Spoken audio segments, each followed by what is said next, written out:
What's up, everyone? So, today, in celebration of reaching 100 subscribers here on YouTube, I'm going to go over something that people have been requesting that I go over, which is crowdfunding or kickstarting independent comics and kind of the math behind doing that, and along with marketing it. And so, basically, I'm going to answer three questions today. How much money do backers usually spend on a campaign? How many backers are needed to fully fund your project? And how many people do you need to market to in order to fulfill your backer needs? So, if that sounds like something you want to learn today, then stick around and like, subscribe, or whatever if you like what's going on. So here we go. Just right, number one, the answer to the first question. So, how much money do backers usually spend on a campaign? So, Kickstarter backers usually spend on average more than your typical comic shop buyer. So, your usual Wednesday Warriors, they don't spend more than $5 on a comic book usually. For thicker comics, yes, but for your average 32-page floppy, those usually go for $3 to $5. But on a Kickstarter campaign, because they feel more involved in a project and because they can get more personalized perks, they'll often spend, I believe the numbers I found, on average is more like $20 to $50 on a project. And that's specifically for like Kickstarter, Indiegogo, crowdfunded comic books, floppies. And it actually is about the same amount if you were to do full graphic novels. But right now, the numbers I'm going over today are for a floppy. So if you're trying to release your first issue of a comic series, or if that's just your full story you got, how much for typically a 22-page story and a 32-page comic. And with Kickstarter, those like extras, it's like I think usually like the way the printing kind of averages out, it's like they expect that your floppy is 32 pages, whether that's story or not. So I think it's about the same price as far as like printing, whether you're printing for 22 or 32, and sometimes even more, like 52 or something. Anyway, so I hope that answers that. So in general, an average Kickstarter backer or Indiegogo is going to spend on average $20 to $50 on your project if you actually do the campaign right and that you allow that the perks that they spend that amount on, they're actually wanting to do.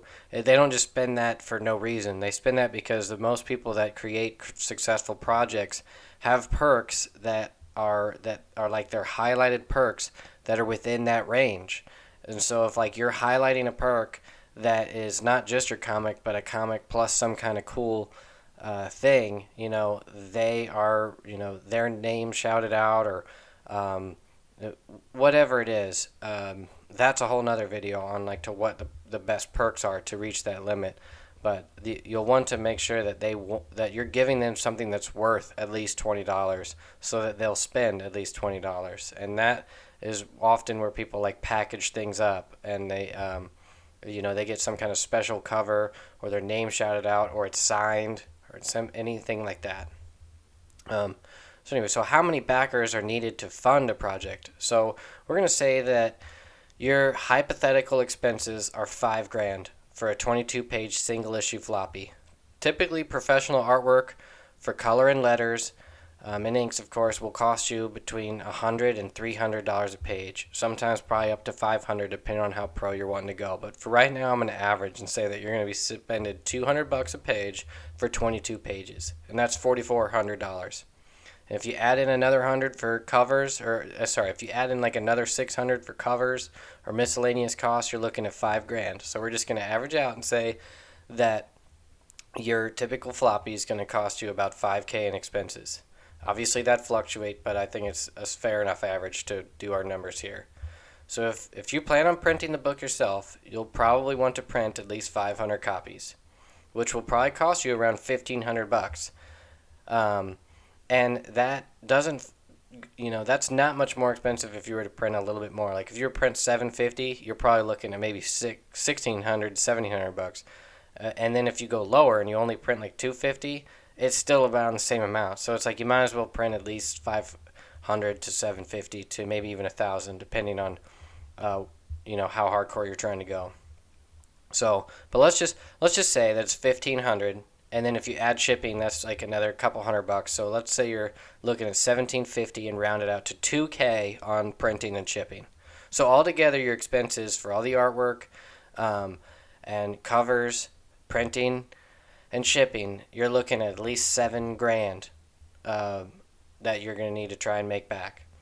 Um, so the other thing to take note is that Kickstarter takes 5%, and then there's other fees involved that are another 5%. So your true full revenue needs to be about 7,800 bucks or something like that. And then if you round it up, let's just say 8K. So like to really truly break even on all your expensive plus fees, you need to like earn. Meaning your backers need to give you 8 grand in revenue.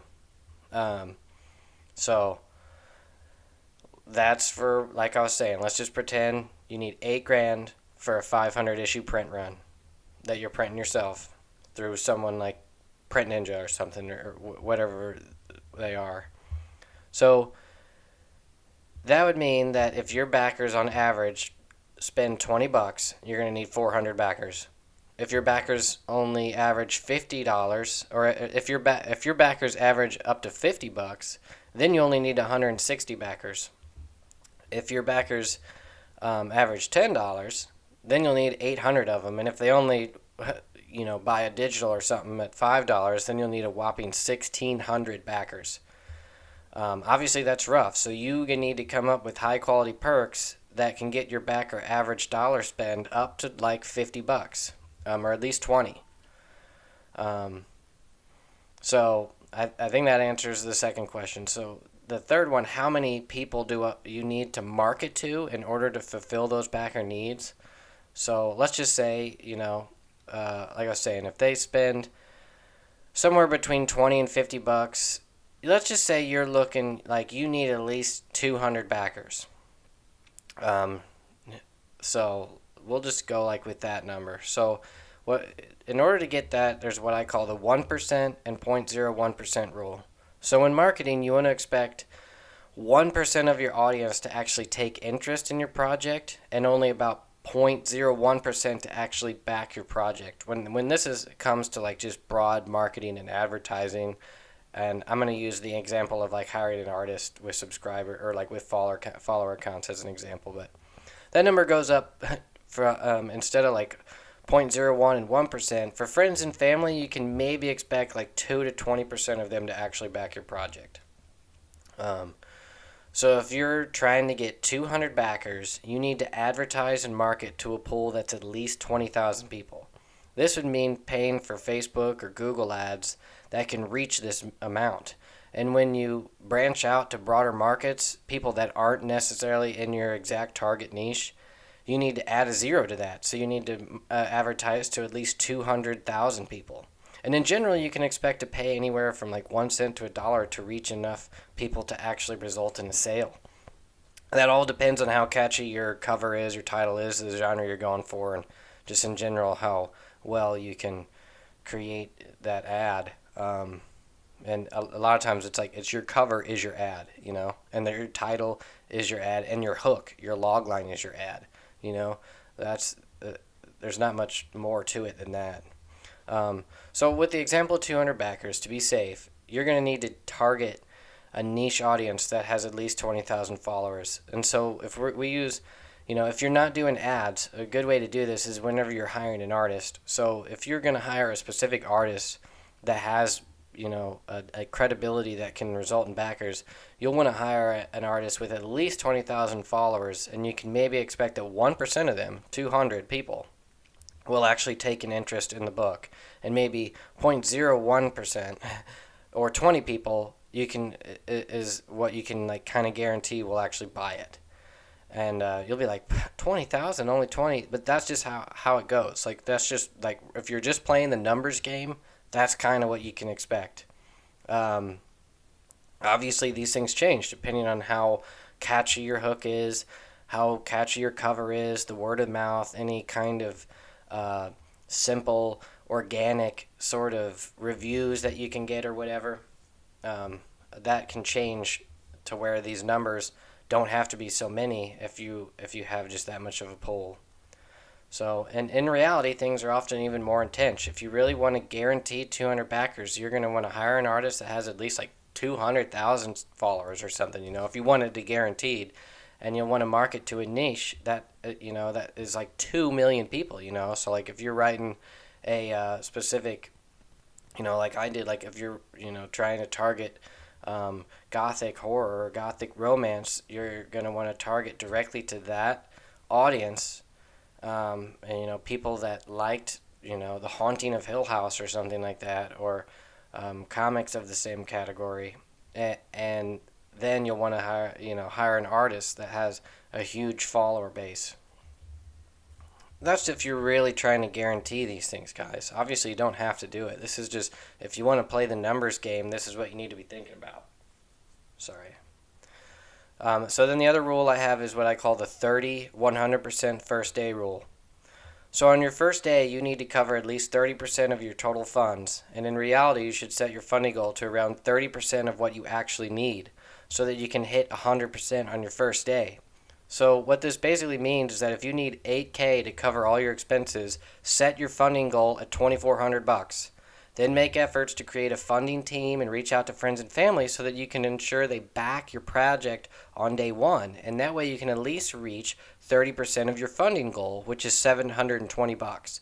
So like on your first day, your real inside your head goal is 8K. You set on Kickstarter that you want it to be $2,400, and on day one you have to reach at least $720. Otherwise, you're probably not going to reach the finish line. That's just a general rule.